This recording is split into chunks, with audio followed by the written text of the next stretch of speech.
Hello everyone. आज के इस वीडियो में हम देखने वाले हैं 10 वर्ड मीनिंग्स सिंपल वर्ड्स के। So the first word is Apple. Apple मतलब सेब। सेब। बुक। बुक मतलब किताब। बुक मतलब किताब।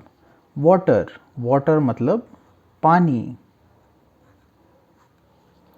पानी। डॉग। डॉग मतलब कुत्ता। डॉग मतलब कुत्ता। हाउस। हाउस मतलब घर। हाउस मतलब घर। चेयर। चेयर मतलब कुर्सी। चेयर मतलब कुर्सी। कार। कार। बॉल। बॉल मतलब गेंद। बॉल मतलब गेंद। ट्री। ट्री मतलब पेड़। पेड़। पेड़।